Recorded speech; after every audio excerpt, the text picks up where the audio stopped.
Oh, Super Mario Bros., how could I ever forget you? You're the reason we have literally every Mario thing ever. And that's all thanks to this guy. Super Mario Bros. Is one of the most impactful games ever made by its initial success along with its insane domino effect, and I don't really think I need to explain the game and what makes this one so important. If you know of Mario really at all, then there's a 95% chance you know what this game is. And I thought it'd be fun if I made a video going over all of the unused content that the game has in it. It goes without saying, but this video wouldn't be possible to make this concise without everyone over at the cutting room floor. Go check them out, their work is great. I'll leave a link at the top of the description, but anyway. So the way this video is going to be structured is that I'm going to categorize everything in the same way as the cutting room floor did for this game. So the video is going to have a section about general unused objects, regional differences, revisional differences, a pre-release section, and bugs if I feel like it. It's likely that this game, being as old as it is still prone to new discoveries in the future, so I might not cover literally everything, but I'll try to cover the things that I'm able to. And what better thing to talk about first than the unused objects? So this section contains a lot of sprite indexes on paper, so I'll make an attempt at visually demonstrating them. Starting with enemy 04 in the code, this enemy uses a green Koopa's sprite index, being 0C, and a palette index of 01. It moves just like any other enemy does in the game, and from what I can understand about it, whatever this was meant to turn into enemy 04 after stomping on a red Koopa, so unsurprisingly, enemy 04's existence means that the red Koopa was originally able to be hit twice.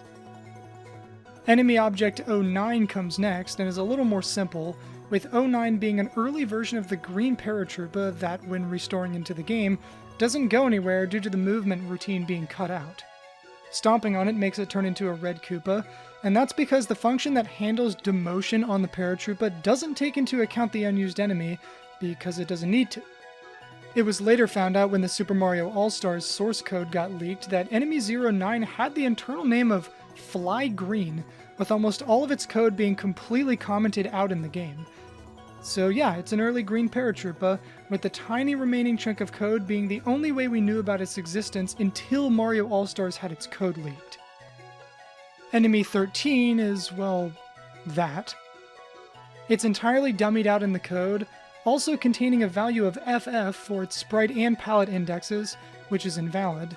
And you can't spawn this, but if you force it to spawn in anyway, then it looks like a bugged out Buzzy Beetle that, when jumped on, turns into a red Koopa or when hit by a fireball, but that's apparently a glitch.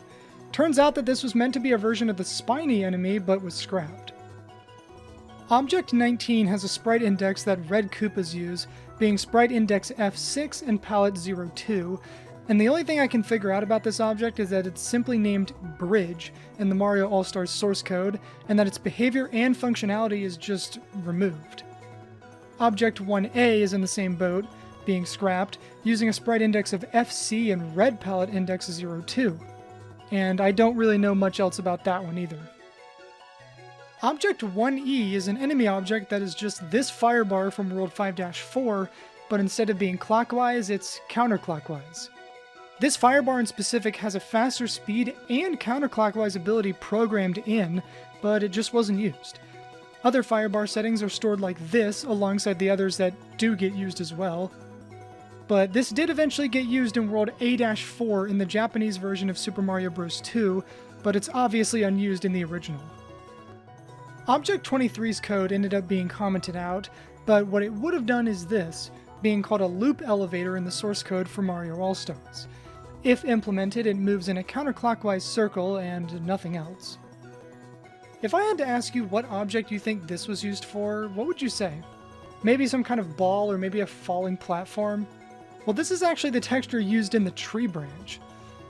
This object was meant to be attached to trees in the All-Stars version, and if you spawn it in with a level editor, Mario climbs it like he would a vine. According to the cutting room floor, the texture appears as a brown flagpole wall, but the actual 16x16 meta tile that it uses is unique. It's known internally in the All-Stars code as Wood-3, and I don't know why, but I find this object funny. I have no idea why, but anyway. Two enemy objects called 3D and 3E are just some green Koopa Troopas. The first object contains 2, and the second contains 3. Along with being placed 4 blocks higher than the green Koopa objects that are used, they would also later be used in the Japanese version of Super Mario Bros. 2. The timer in the game usually starts off at 400, but there's also some other timer settings that exist but don't get used by the game. By looking at this chart, we can see that depending on the first 2 bits of the level header determine what the starting timer in the level will be. Every level in the game uses a value of 1, starting at 400, and the timer will change to be set to 0, 300, 200, or 400 depending on the bits that are used. Setting the timer to start at 0 unsurprisingly results in Mario instantly dying, but is used in the intro sections like this one. It actually doesn't use it here, but instead disables it, but still. The timer is set to 0 in the 4-2 warp zone and the cloud bonuses, but is actually ineffective as the timer of the level that they're in ends up overriding the setting. Some areas in the game that you might think would use the same timer setting but don't would be rooms like the 1-1 coin room, 5-2 water bonus, and the water part in 8-4, but all of these use setting 1, making it start from 400 like usual. The spiny enemies that Lakitu throws at Mario in levels like 4-1 are usually thrown onto the ground in a simple vertical fashion that doesn't involve any horizontal movements. Turns out though that this movement is actually the result of a bug and is not how the movement was intended to act.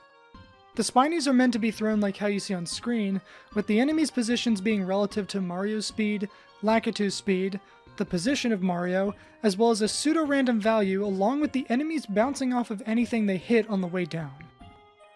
The Japanese Super Mario Bros. 2 didn't fix this behavior, so if you wanted to fix it with a patch, then that game can be fixed in the same way.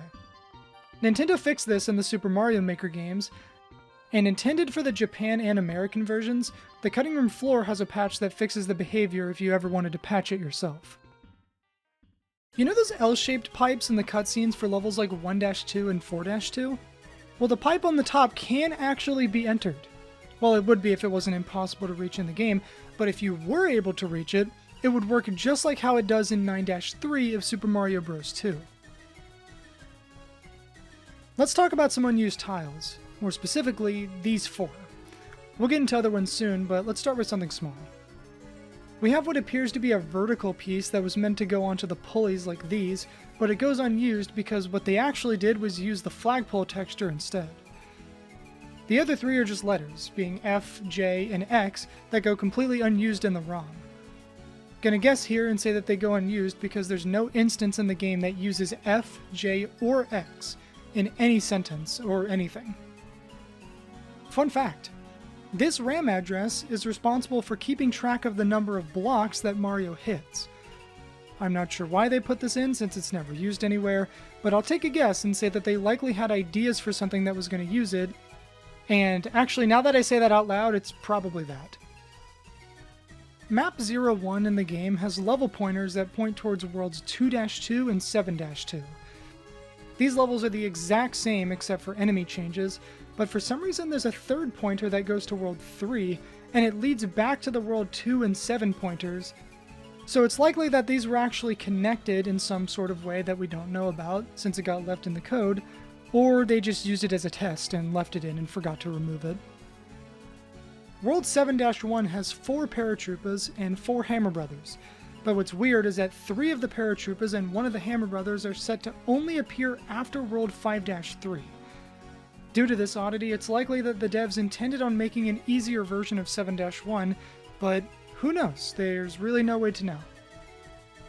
The game's code has a way of stopping the screen from scrolling when Mario stops moving. There's a duplicated function, though, that together take up objects 46 and 47 internally. Labeled scroll on and scroll off, only one of them is used and they're both connected to the same code, so yeah, interesting. This removed tile set may have been what the bricks in Bowser's Bridge may have been using during the game's early development. Oh, also, you see these 4 tiles? Those blocks are responsible for making up the title screen, so that's pretty cool. This is a piranha plant, and these enemies have animated heads. And surprisingly, their stems are also animated. But get this, the 2 frames it uses are the exact same, so instead of having visible frames, it looks like it doesn't. I don't know why Nintendo wouldn't fix that, but there you go. Yeah, I don't even know what to say about that one. Here's another interesting one.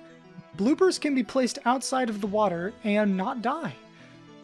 If you force a blooper to be out of water, it can be stomped and will give you 1,000 points.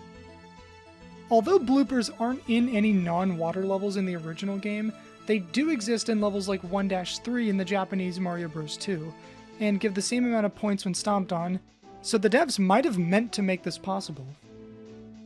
This is more known about now after Cosmic made a video about it, but although not unused, this game has a category of hidden 1-ups that are very hard to casually collect. So you might have seen this before, but some 1-ups in the game are unable to be collected in a level unless certain conditions are met. Being present in only the first levels of each world, these 1-ups are completely dependent on how many coins the player collects after finishing the last level of each world. The number of coins collected by the player are compared to a value stored in the byte array at this value, offsetting it by the world number -1.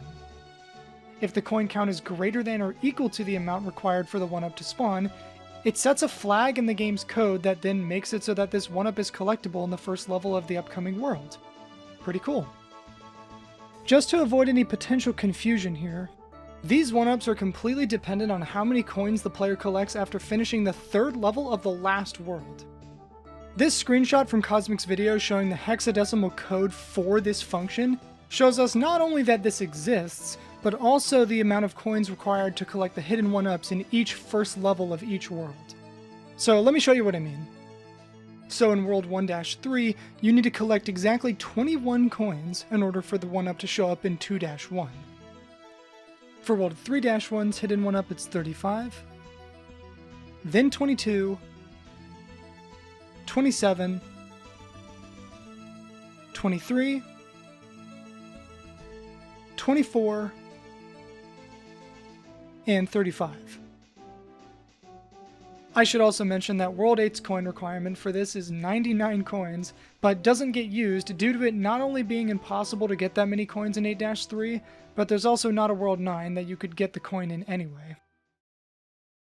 Initially discovered by Super Mario Bros. Back in August of 2020, every single time Mario goes to the next world, he enters from that large castle that's at the end of every single world, except 5-1. For some godforsaken reason, this is the only starting level that has a tiny castle. Nintendo did not fix this in All-Stars, or any remake actually. It's likely an oversight from the devs, but I really like the idea that there's something more as to why this is a thing. Feel free to start conspiracy theories in the comments. Let's talk about some regional differences. A lot of these are pretty minor, but I think it's still worth talking about. The original release date for the game in America and Japan was on September 13th of 1985, but the European version took an additional 18 months before coming out in May of 1987 instead. So starting with water levels, you might think that from looking at these comparisons that maybe the enemy spawns changed, but all it was here was an extra block that was added onto the exit pipe to make clipping through it with Big Mario impossible. Side note here, it's actually still possible to do this as Small Mario. Nintendo had one job. Speaking of potential enemy changes, here's one where the devs changed the positions of these paratroopers in 8-2 by 1 block each. This was likely done to either make it easier or slightly more challenging. The European version fixed an enemy overflow bug in the Japan and US versions that would make sprites load into pieces of memory, causing overrides kind of like this one, where the spring in 2-1 just disappears. And so the European version added a check in the code to fix this. They also decided to make the lowest possible position for a blooper to be 4 pixels lower on the screen, and they did this so that it could hit the player when they're on the ground in the water levels. Nice. The European version changed Mario's initial downward acceleration to be higher, but only at the start of a level, along with making his vertical acceleration on springs properly defined. These are the other things they changed, like cleaning up enemy functions and changing the second tone of the coin sound, but one of the largest changes made the game way more difficult over in Europe. Super Mario Bros. Already has hitboxes that could only be compared to games like Geometry Dash, but I guess the devs decided that the game wasn't hard enough when it came out. So when it got its release in Europe, the piranhas, bullet bills, goombas, spinies, bloopers, and cheep cheeps all have a larger hitbox. This version of the game is way more difficult than the others, and remember, this came out in 1987. Not that many video games even existed back then. And I've personally never played the European version because, well, I don't live in Europe. Well, not until now because I've been recording this on the European version of the game, but anyway. To those who have played both it and the easier first version, I'd love to know if anyone was genuinely shocked at how much harder the European version is.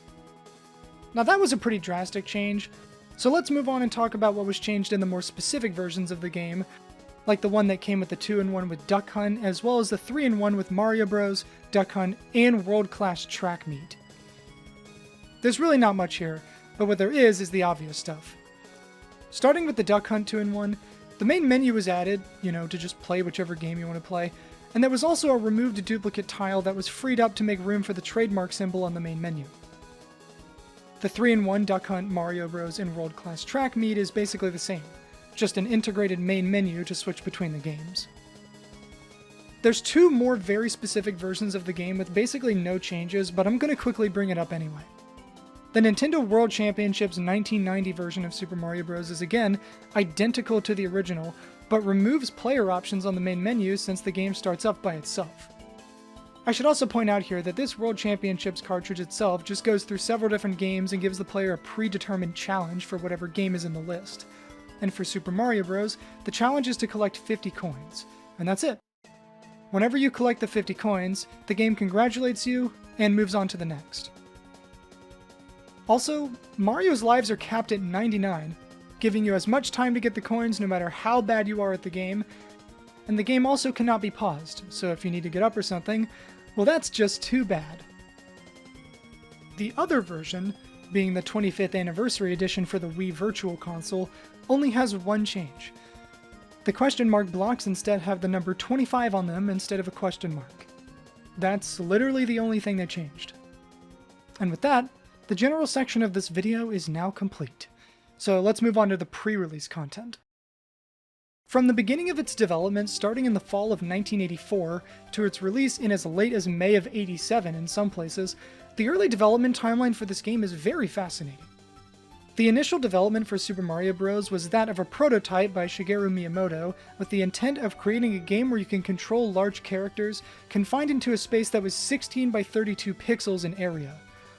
Before any graphics or anything was made for the game, at its very beginning, the game was literally just a black screen with a small rectangle that didn't move at all.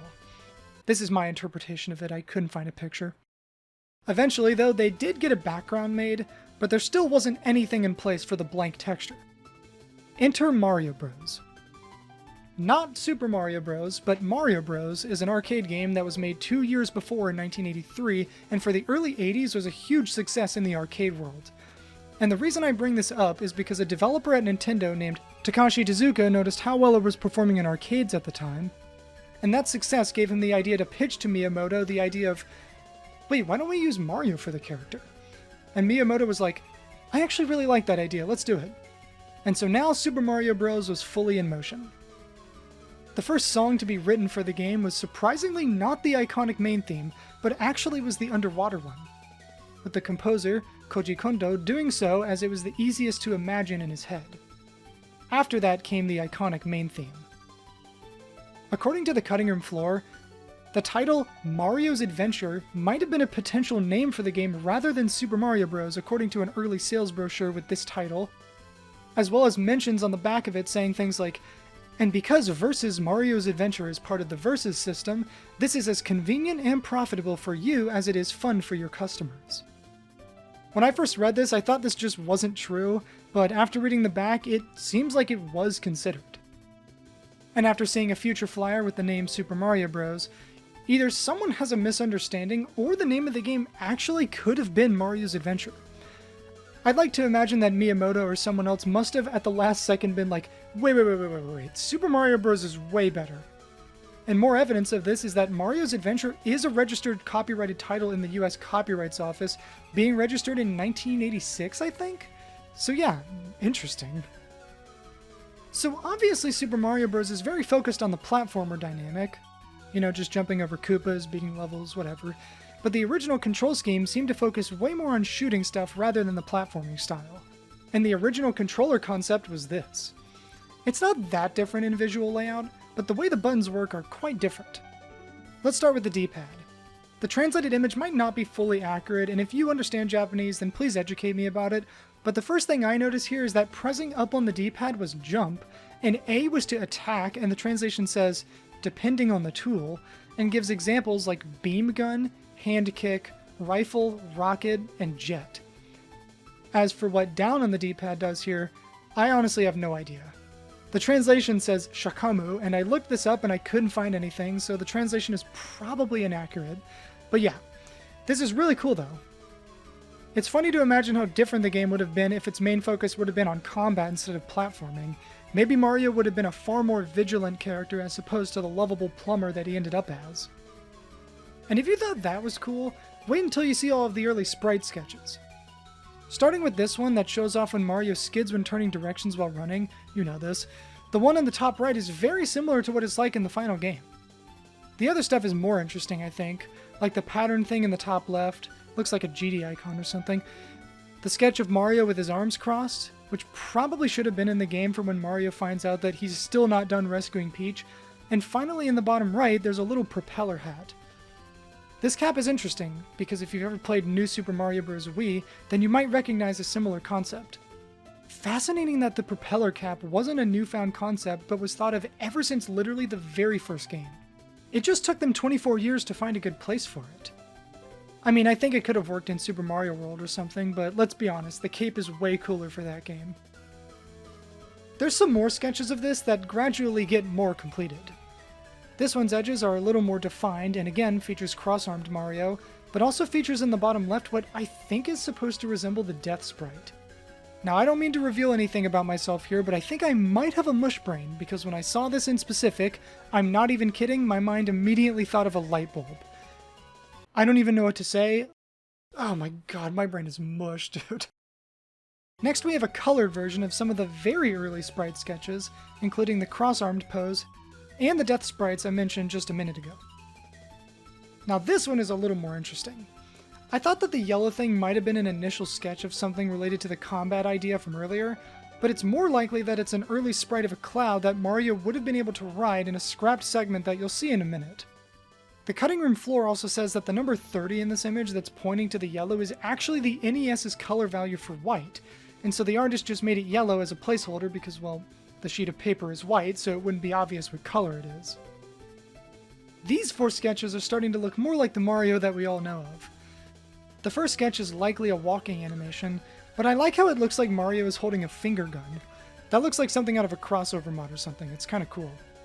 Also, I double checked here, and it is the 4th frame of the walking animation, just to be sure. The second one doesn't really catch my eye much, but the last 2 certainly do. This one, which I think is frame 2 of the running animation, has pretty large hands, and unfortunately for Mario here, the top 2 pixels of his hand get cut off in the final texture, with the cutting room floor saying that the reason for this is so that the tile could be reused for other sprites. And lastly, we have small Mario's jumping and idle sprite sketches. Just like with the hands being cut off, the finished versions have simplified tiles to make room to reuse the tiles for more sprites, and that's all for small Mario, so on to big Mario. These 5 sketches of Super Mario include the running sprite, a section of the jump, and walking and running animations. I'll leave them all on screen this time when I talk about them, and for the first one, comparing it to the finished graphic, Mario doesn't have the symbol on his hat, and like with all of the textures, is less simplistic in its initial design. This trend is more or less the same with all the other pictures, and Mario doesn't have the symbol in the second image either, but does in the last 3. The rest of the walking and running frames translated about the same over to the actual game. It is interesting to look at it on a physical sheet of paper though. And speaking of that, in this GIF of the document containing the aforementioned early sprites, Super Mario's idle frame on the screen is completely different than how it ended up. It looks much more like how it did in the Donkey Kong arcade game, and that idle sprite did actually get used on the demo screen of the PlayChoice 10 version of the game. The PlayChoice 10 sprites give us a little bit of a better look, and one oddity with it is that for some reason, the mustache on Small Mario is 1 pixel shorter than in the sheet drawings of it on the GIF that I showed.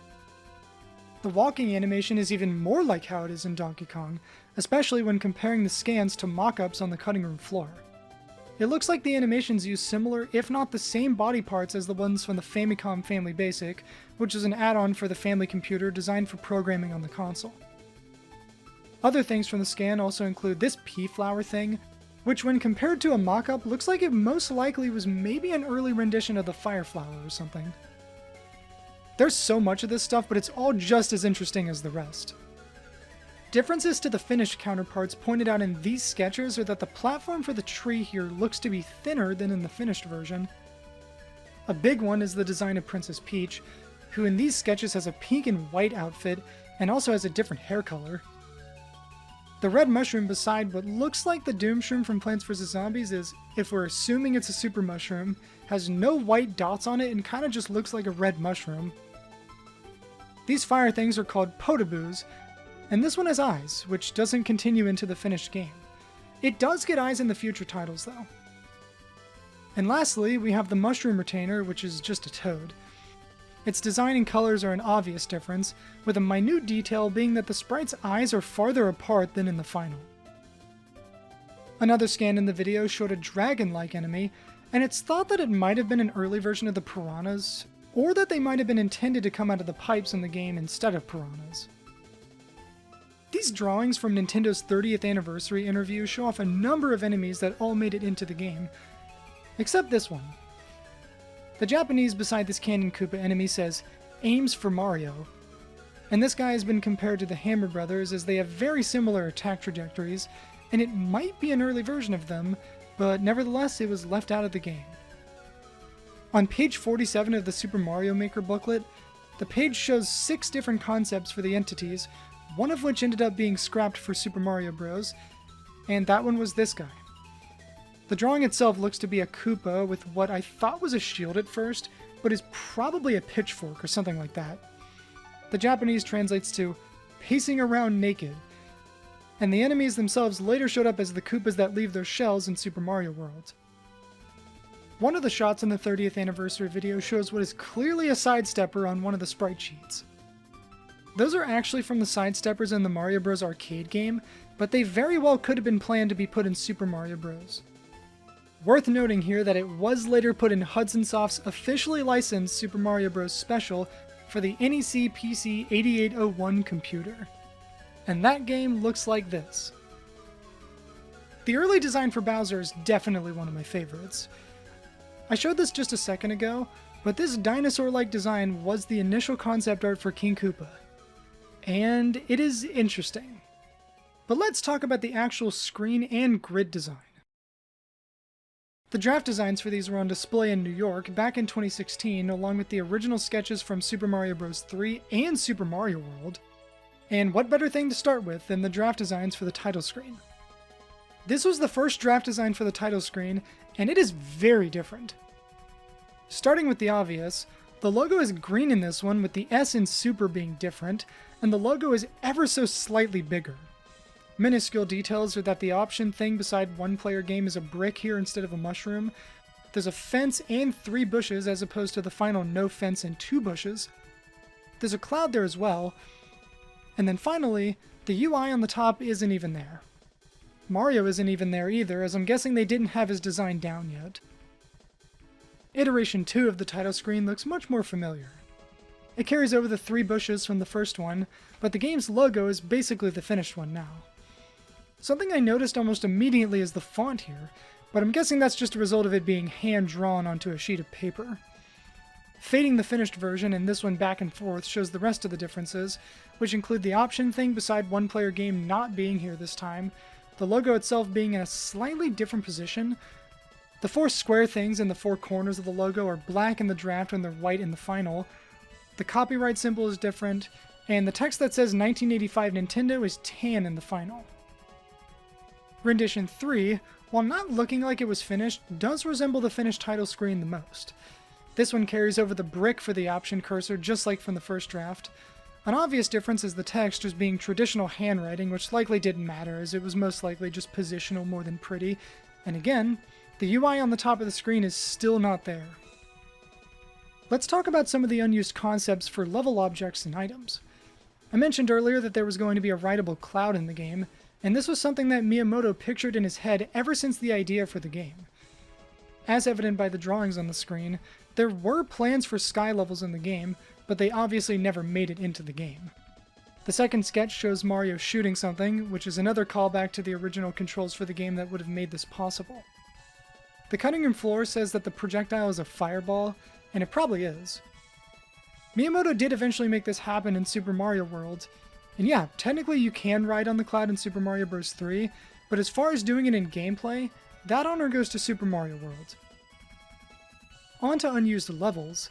The closest thing we have to unused levels are actually early versions and draft sketches of the levels in the game. Well, except for this first one. Shown off in the 30th anniversary interview video, there's a lot to unpack here. The immediate thing I noticed was the drawing of Mario as well as the ground perspective giving more of a 3D look. It also seems that Nintendo had planned to put stuff in from Donkey Kong and Donkey Kong Jr., judging by some of the graphics on the sheet. More specifically, the pinkish 2x1 truss piece from the original Donkey Kong, and the vines right next to it from Donkey Kong Jr. A guy named Beta Mario on a Chimney made a really good interpretation of what this might have looked like in the game. As for the draft designs for levels that are in the game, we know of ones for levels in all of the worlds except for World 7, the Warp Zone, and some bonus rooms. 1-1 really didn't change all that much aside from some niche things the devs changed in the end. This Goomba is the first clear change, being put on the ground instead of on top of those blocks. Same thing applies for the other two Goombas by the pipe in the bottom left. This Goomba here in the top right of the image also had his position slightly changed as well. The last change I can see is the position of the holes on the long platform, but also on the ground right here. 1-2 is basically identical to its finished counterpart. I noticed the wall on the left at the start is 2 blocks thick instead of 1 in the final, and they changed a lot of the enemy positions nearly everywhere in the level, including the first 3 Goombas, second Koopa, the next 4 Goombas except for this one, and I also noticed that these coins were moved up by 1. There's likely other tiny changes here, so I bet some of you noticed some other things here too. The Warp Zone is basically the exact same, with the exception of the height of the pipes as well as exactly where they were placed. The original pipe height idea was to shorten each one with the next world pipe, but the devs didn't end up doing that. The cutting room floor says that this was a likely change due to the fact that it would be impossible for you to jump out of in between the pipes if you got stuck, which is a really good point. Also, they misspelled Warp Zone, but they already knew that. 4-2 is pretty well known for this, but the draft had a slightly easier level design in mind. Also, I would try to get a better picture from the All-Stars Limited Edition history booklet, where it's archived, but archive.org got hacked recently. And as much as I would love to rant about that in the video, I will refrain from doing that. But anyway, 4-2 originally was going to have 1 block gap jumps that also had a wider platform to land on after, but this was changed to be more challenging. And challenging it was. This tunnel area right afterwards was also changed to be way smaller than what was originally planned. They might have gone off of 1-2 for the original length. This Warp Zone section of 4-2 was altered just as much as the start. The original design had easier accessibility to the Warp Zone, but had far more enemies around it. It probably wouldn't have been that much harder, but I can totally see how annoying it could have been if it was this hard. The original platforms leading to the Warp Vine were going to be 3 question mark blocks instead of 4 invisible blocks, and the Warp Zone Vine itself was moved to the left side of the 3-block platform as opposed to the right side on the draft. The section right beside the Warp Zone spot also had a slightly different initial design.